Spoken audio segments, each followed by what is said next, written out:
Nous étions à 100 mètres, en bas de la colline, vers là-bas. Nous sommes passés de l'autre côté, sur le versant sud, à mi-colline environ. Et sur ce côté, nous avons plein de plantes typiques de ce milieu. Nous avons le filaire à large feuille,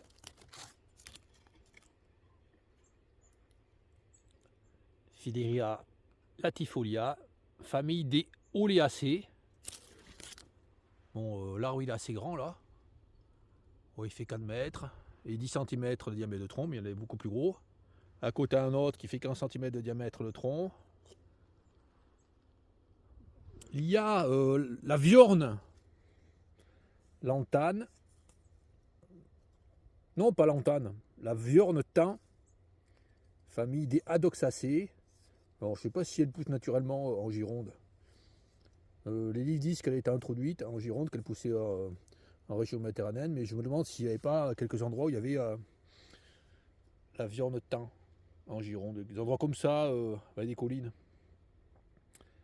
Il y a la germandrée petit chêne. Voilà, c'est un peu à l'ombre. Les feuilles sont un peu plus grandes. Mais il y en a dans la pente au soleil là. Il y a alors la germandrée petit chêne, plante de la famille des Lamiacées. Il y a cet arbre qui fait des boules, qui sont comestibles, qui servent à parfumer la choucroute. Le genévrier commun, famille des Cupressacées. Là nous avons la viorne thym qui est en début de floraison. La viorne thym, c'est une plante qui a à la fois les fleurs, on peut trouver les fleurs et les fruits en même temps sur la plante. Il y a des sentiers créés par les chevreuils qui passent toujours au même endroit. Ça, ce sont des sentiers créés par les chevreuils. Là. Malheureusement, alors nous voyons les pins qui sont là. La forêt plantée de pins à 100 mètres environ. Là également une forêt de pins. Dessous, il n'y a rien hein, comme biodiversité. Hein, tout est vraiment réduit. Hein. Malheureusement, il y a des pins qui se ressèment. Le pin sylvestre, je pense, là. Également là. Là. Ce lieu est en cours de destruction. Ça risque d'être détruit, ce lieu, en raison des plantations de pins. Et il y a également beaucoup de globulaires communes qui poussent. Toutes ces petites fleurs sèches là, c'est des fleurs de globulaires communes. On voit là au sol la rosette. Elles sont beaucoup plus petites à cet endroit parce que ça peut être un peu trop sec, c'est beaucoup plus sec ailleurs. Vraiment très joli. Et les chênes que nous voyons là, ce sont des chênes pubescents. Le chêne truffier en fait. Un des chênes truffiers. Qui pousse sur les pentes calcaires principalement. Donc un très joli endroit. Qu'est-ce qu'il y a d'autre? Des carlines communes, quelques-unes. Je vais essayer d'en trouver une. Donc là il fait froid, il fait vraiment froid, il fait 5 degrés. J'ai cherché à trouver en fait des criquets. Je cherchais à trouver l'aïolope automnale qui peut voler, j'en ai vu voler, enfin j'en ai vu sauter à 7 degrés, par une température de 7 degrés. Je me demandais si en dessous de 7 degrés, l'aïolope automnale pouvait encore être en activité, sauter dans les prés. Et puis là, sur ces pentes, il y a des graminées. Alors j'identifie pas les graminées, là, il faudrait vraiment venir quand elle est en pleine floraison. Il y a des graminées comme ça, donc qui sont toutes sèches. Hein. Et je pense que ces graminées, c'est des graminées favorables aux papillons. Le silène. Là j'étais venu cet été, j'avais vu le papillon le silène.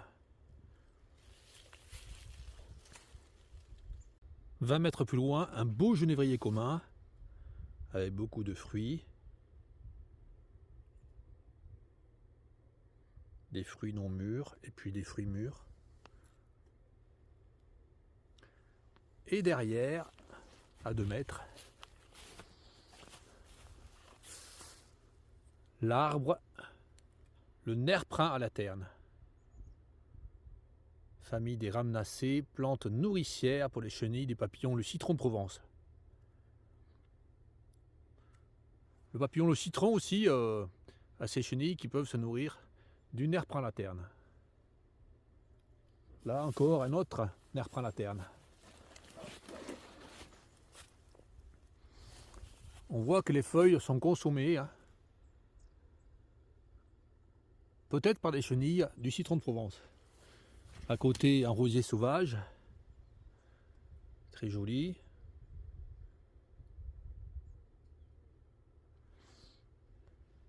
Donc, endroit très joli. On peut voir les arbres, là, ce sont des genévriers communs qui font 3 mètres environ. Il y en a partout. Magnifique endroit. Là, je passe uniquement sur le chemin de Chevreuil. Hein. Je n'ai pas besoin d'aller plus loin. Hein. Le paysage est magnifique. Là encore,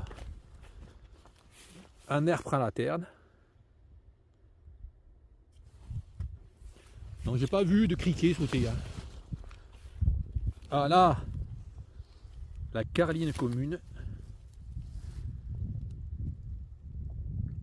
Donc magnifique endroit. On peut voir là les fourrés naturellement. Hein, sont absolument sans pin sylvestre. Il n'y a pas de pin sylvestre dans le coin, dans la région. Le pin sylvestre vit en France, mais uniquement dans le Massif central, dans les Pyrénées, dans les Alpes, vers l'Est également, mais pas du tout sur ce lieu en Gironde.